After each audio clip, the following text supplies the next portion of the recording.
दोस्तों आज के इस वीडियो में टॉप 60 प्लस जीके क्वेश्चंस देखने वाले हैं जो कि आपके एग्जाम के लिए इंपॉर्टेंट होंगे। इस वीडियो को आप लोग ध्यान से देखिएगा। इस वीडियो में आपका पहला सवाल है, भारत में राष्ट्रीय जलमार्गों की संख्या कितनी है।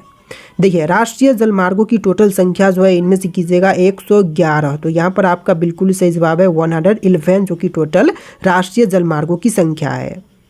देखिए अगला सवाल, एसएससी जीडी में कुल कितने फोर्सेस में भर्ती होती है।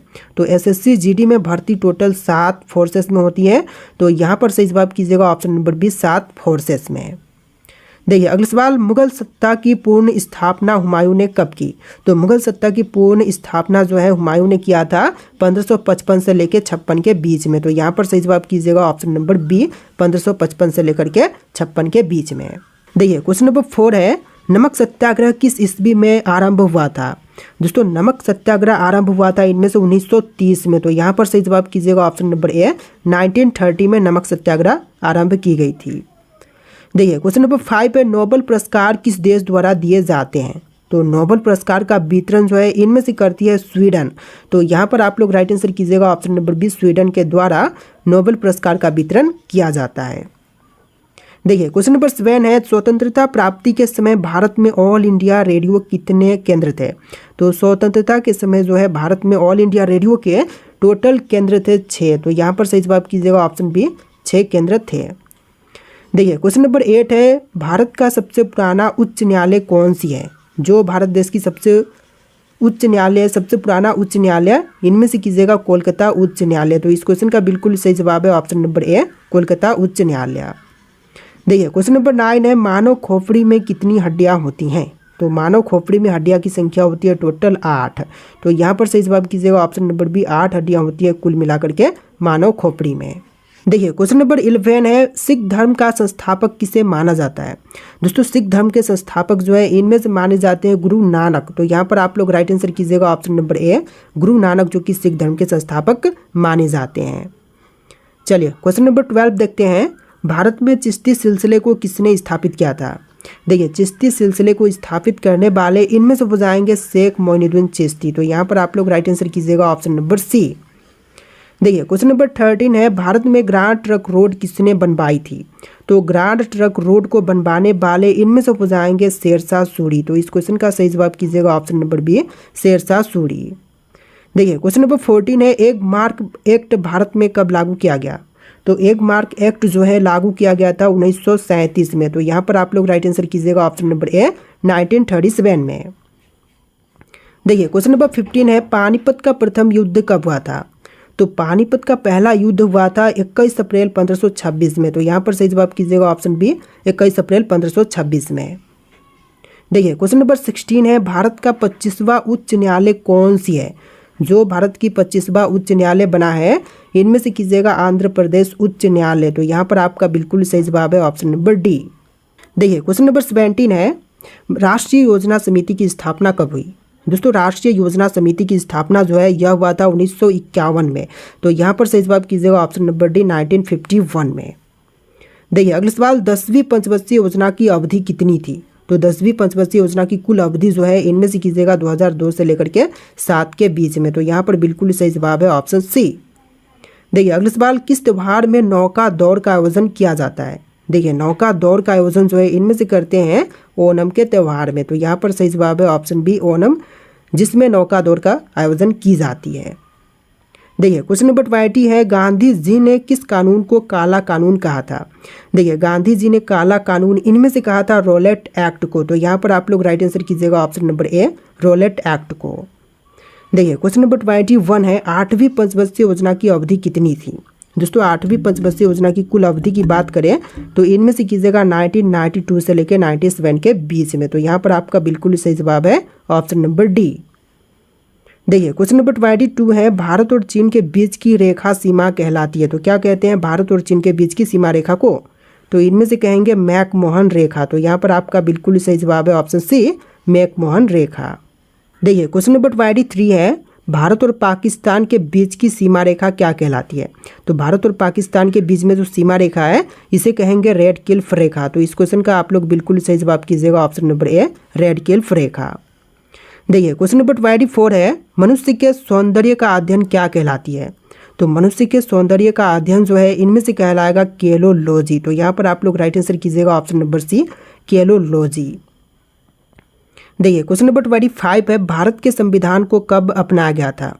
तो भारतीय संविधान अपनाई गई थी 26 नवंबर 1949 के दिन। तो यहाँ पर सही जवाब कीजिएगा ऑप्शन बी, 26 नवंबर 1949 के दिन। देखिए क्वेश्चन नंबर 26 है, भारत का संविधान कब लागू हुआ? देखिए भारत का संविधान पूर्ण रूप से लागू हुआ था 26 जनवरी 1950 में। तो यहाँ पर आप लोग राइट आंसर कीजिएगा ऑप्शन बी, 26 जनवरी 1950 में। देखिए क्वेश्चन नंबर 27 है, गांधी जी ने करो या मरो का नारा कब दिया? तो गांधी जी ने करो या मरो का नारा दिया था 8 अगस्त 1942 में। तो यहाँ पर राइट आंसर कीजिएगा ऑप्शन नंबर ए, 8 अगस्त 1942 में। देखिए क्वेश्चन नंबर 28 है, नई दिल्ली से पहले भारत की राजधानी कहाँ पर थी? देखिए नई दिल्ली से पहले भारत देश की राजधानी थी कोलकाता में। तो यहाँ पर सही जवाब कीजिएगा ऑप्शन नंबर बी, कोलकाता में नई दिल्ली से पहले राजधानी थी। देखिए क्वेश्चन नंबर 29 है, भारत को आज़ादी कब मिली? देखिए भारत देश को आज़ादी मिला था 15 अगस्त 1947 में। तो यहाँ पर सही जवाब कीजिएगा ऑप्शन नंबर ए, 15 अगस्त 1947 में। देखिए क्वेश्चन नंबर 30 है, जियो और जीने दो किसका नारा है? तो जियो और जीने दो नारा देने वाले इनमें से बताएंगे महावीर स्वामी। तो यहाँ पर आप लोग राइट आंसर कीजिएगा option number B, Mahavir Swami. तो देखिए क्वेश्चन नंबर 31 है, हैदराबाद किस नदी के किनारे पर स्थित है? दोस्तों हैदराबाद की बात करें तो इनमें से बताएगा गंगा नदी के किनारे पर। तो यहाँ पर आप लोग राइट आंसर कीजिएगा ऑप्शन नंबर बी। देखिए अगला सवाल, भौतिक विज्ञान में नोबेल पुरस्कार पाने वाले प्रथम भारतीय कौन है? तो भौतिक विज्ञान में नोबेल पुरस्कार सबसे पहले प्राप्त किए थे सीवी रमन। तो इस क्वेश्चन का बिल्कुल सही जवाब कीजिएगा option number B, CV Raman. देखिए अगला सवाल, चिकित्सा में नोबेल पुरस्कार पाने वाले प्रथम भारतीय हैं कौन? तो चिकित्सा के क्षेत्र में नोबेल पुरस्कार सबसे पहले प्राप्त किए थे डॉक्टर हरगोविंद खुराना। तो इस क्वेश्चन का बिल्कुल सही जवाब कीजिएगा ऑप्शन नंबर डी। देखिए क्वेश्चन नंबर 33 है, मानव रक्त का पीएच मान कितना होता है? देखिए मानव रक्त का पीएच मान जो है इनमें से होती है 7.4। तो इस क्वेश्चन का बिल्कुल सही जवाब है ऑप्शन बी, 7.4। देखिए क्वेश्चन नंबर 34 है, अर्थशास्त्र में नोबेल पुरस्कार पाने वाले पहले प्रथम भारतीय कौन है? तो अर्थशास्त्र में नोबेल पुरस्कार सबसे पहले प्राप्त हुआ था अमर्त्य सेन को। तो इस क्वेश्चन का बिल्कुल सही जवाब कीजिएगा ऑप्शन बी, अमर्त्य सेन को सबसे पहले नोबेल पुरस्कार मिला था अर्थशास्त्र में। देखिए क्वेश्चन नंबर 35 है, राष्ट्रीय ध्वज तिरंगे का गहरा केसरिया रंग क्या दर्शाता है? तो राष्ट्रीय ध्वज में गहरा केसरिया रंग जो है इनमें से दर्शाती है ताकत और साहस को। तो बिल्कुल सही जवाब है ऑप्शन सी, ताकत और साहस को। देखिए अगला सवाल, भारत के किस शहर को पिंक सिटी कहते हैं? देखिए पिंक सिटी जो है इनमें से कहलाती है राजस्थान का जयपुर शहर। तो यहाँ पर सही जवाब कीजिएगा ऑप्शन नंबर डी, जयपुर जो कि पिंक सिटी कहलाती है। तो बिल्कुल सही जवाब है ऑप्शन नंबर डी। देखिए नेक्स्ट क्वेश्चन, प्रथम भारतीय अंतरिक्ष यात्री कौन थे जो पहले भारतीय अंतरिक्ष यात्री बने थे? इनमें से बताएंगे राकेश शर्मा। तो इस क्वेश्चन का बिल्कुल सही जवाब कीजिएगा ऑप्शन नंबर ए, राकेश शर्मा। देखिए क्वेश्चन नंबर 38 है, भारत में मनी ऑर्डर प्रणाली का आरंभ कब से हुआ था?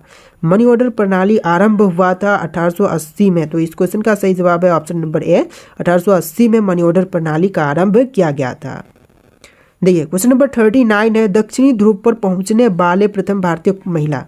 तो दक्षिणी ध्रुव पर पहुंचने वाली जो भारत की पहली महिला थी यह बताएंगी रीना कौशल धर्मशक्तु। तो बिल्कुल सही जवाब है ऑप्शन सी, रीना कौशल धर्मशक्तु।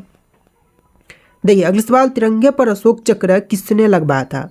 तो तिरंगे पर अशोक चक्र लगवाने वाले इनमें से बताएंगे भीमराव अंबेडकर। तो यहाँ पर सही जवाब कीजिएगा ऑप्शन नंबर ए, डॉक्टर भीमराव अंबेडकर, जिन्होंने तिरंगे पर अशोक चक्र लगवाया था। देखिए क्वेश्चन नंबर 41 है, महात्मा गांधी दक्षिण अफ्रीका से कब लौटे थे? तो महात्मा गांधी दक्षिण अफ्रीका से लौटे थे 9 जनवरी 1915 में। तो यहाँ पर आप लोग राइट आंसर कीजिएगा ऑप्शन सी, 9 जनवरी 1915 में। देखिए क्वेश्चन नंबर 42 है, सौर मंडल का सबसे हल्का ग्रह कौन सा है? तो सौर मंडल में सबसे हल्की ग्रह कीजिएगा शनि ग्रह। तो यहाँ पर आपका बिल्कुल सही जवाब है ऑप्शन बी, शनि ग्रह जो कि सौर मंडल में सबसे हल्का ग्रह है।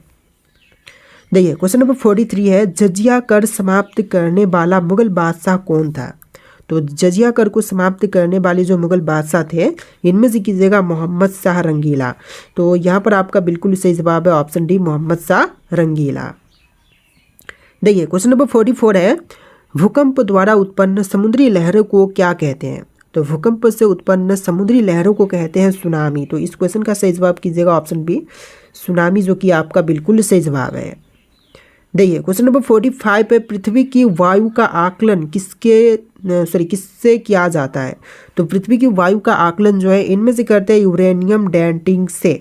तो यहाँ पर सही जवाब कीजिएगा ऑप्शन नंबर ए यूरेनियम डेटिंग से। देखिए अगला सवाल, आसवान बांध निम्नलिखित में से किस नदी पर निर्मित है या फिर स्थित है। तो देखिए आसवान बांध जो है इनमें से कीजिएगा नील नदी पर। तो यहाँ पर आपका बिल्कुल सही जवाब है ऑप्शन नंबर ए, विश्व की सबसे लंबी नदी नील नदी पर निर्मित है। देखिए क्वेश्चन नंबर 47 है, विश्व में सबसे पहले रेल मार्ग कहाँ पर बनाया गया था। तो विश्व की सबसे पहली रेल मार्ग जो है इनमें से बनाई गई थी ब्रिटेन में। तो यहाँ पर आप लोग राइट आंसर कीजिएगा ऑप्शन नंबर ए ब्रिटेन में। देखिए अगला सवाल, गांधी जी को महात्मा की उपाधि किसने दी थी। तो गांधी जी को महात्मा की उपाधि देने वाले इनमें से बताएंगे रविंद्रनाथ टैगोर। तो यहाँ पर आप लोग राइट आंसर कीजिएगा option number B Rabindranath Tagore. देखिए अगला सवाल, नव भारत नामक अंग्रेज विरोधी संगठन की स्थापना की थी किसने। तो नव भारत नामक अंग्रेज विरोधी संगठन की स्थापना करने वाले इनमें से बताएंगे बी.डी. सावरकर। तो यहाँ पर आपका बिल्कुल सही जवाब है ऑप्शन बी बी.डी. सावरकर। देखिए अगला सवाल, शरीर का सबसे बड़ा अंग कौन सा है। तो जो शरीर की सबसे बड़ी अंग है इनमें से कीजिएगा त्वचा। तो यहाँ पर आपका बिल्कुल सही जवाब है ऑप्शन नंबर ए त्वचा, जो कि शरीर का सबसे बड़ा अंग है। देखिए अगला सवाल, भक्ति आंदोलन के प्रारंभिक प्रतिपादक कौन थे।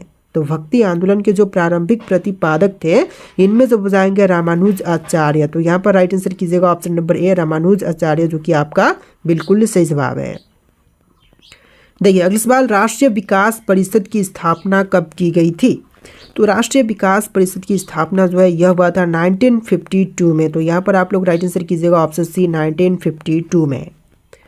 देखिए अगला सवाल, सिंधु सभ्यता के घर किसके बनाए जाते थे। देखिए सिंधु सभ्यता के घर जो थे यह बनाए जाते थे ईंट से। तो यहाँ पर सही जवाब कीजिएगा ऑप्शन नंबर एक कच्ची ईंट से बनाए जाते थे सिंधु सभ्यता के घर। देखिए अगला सवाल, बंगाल और उड़ीसा में वैष्णववाद को लोकप्रिय बनाने का श्रेय किसे प्राप्त है। तो बंगाल और उड़ीसा में वैष्णववाद को लोकप्रिय बनाने का श्रेय जो है इनमें से प्राप्त है चैतन्य को। तो यहाँ पर आप लोग राइट आंसर कीजिएगा ऑप्शन नंबर ए चैतन्य को। देखिए अगला सवाल, वर्ष 1919 में जलियांवाला बाग हत्याकांड कहाँ पर हुआ था। तो 1919 में जलियांवाला बाग हत्याकांड हुआ था अमृतसर में। तो यहाँ पर राइट आंसर कीजिएगा ऑप्शन नंबर ए अमृतसर में। देखिए अगला सवाल, वेदों में संपूर्ण सच्चाई निहित है यह व्याख्या किसने की। तो वेदों में संपूर्ण सच्चाई निहित है यह व्याख्या करने वाले इनमें जो बताएंगे स्वामी दयानंद। तो यहाँ पर आप लोग राइट आंसर कीजिएगा ऑप्शन बी स्वामी दयानंद। देखिए अगला सवाल, भारत सरकार ने नोटबंदी की घोषणा कब की। तो भारत सरकार ने नोटबंदी की घोषणा जो है किया था 8 नवंबर 2016 के दिन। तो यहाँ पर सही जवाब कीजिएगा ऑप्शन सी 8 नवंबर 2016 में। देखिए अगला सवाल, भारतीय यूनिट ट्रस्ट की स्थापना किस वर्ष में की गई। तो भारतीय यूनिट ट्रस्ट की स्थापना जो है इनमें से किया गया था 1964 में। तो यहाँ पर आप लोग राइट आंसर कीजिएगा ऑप्शन सी 1964 में। देखिए अगला सवाल, किस देश को हवाओं का देश कहते हैं। देखिए हवाओं का देश जो है इनमें से कहलाती है डेनमार्क। तो यहाँ पर आप लोग राइट आंसर कीजिएगा ऑप्शन सी डेनमार्क। देखिए क्वेश्चन नंबर 60 है, लिखित संविधान की अवधारणा ने सर्वप्रथम कहाँ जन्म लिया। तो लिखित संविधान की अवधारणा ने जो है सबसे पहले जन्म लिया था फ्रांस में। तो यहाँ पर राइट आंसर कीजिएगा ऑप्शन नंबर ए फ्रांस में सबसे पहले जन्म लिया था लिखित संविधान की अवधारणा। देखिए अगला सवाल, भारतीय सब्जी शोध संस्थान कहाँ पर स्थित है। तो भारतीय सब्जी शोध संस्थान जो है इनमें से कीजिएगा वाराणसी में। तो यहाँ पर आपका बिल्कुल सही जवाब है ऑप्शन नंबर ए वाराणसी में स्थित है भारतीय सब्जी शोध संस्थान। भारत में पहली संपूर्ण जनगणना किस वर्ष में हुई थी। तो जो पहली संपूर्ण जनगणना हुआ था यह कब हुआ था 1872 में, 1881 में, 1860 में या फिर 1900 में। तो इनमें से राइट आंसर आपको कमेंट करने हैं। इस वीडियो में टोटल 60+ क्वेश्चन थे जो कि आपके एग्जाम के लिए इंपॉर्टेंट होंगे। इस वीडियो को ध्यान से देख के आप लोग वीडियो को लाइक करके चैनल को सब्सक्राइब कर लीजिएगा। चलिए फिर मिलते हैं नए वीडियो में।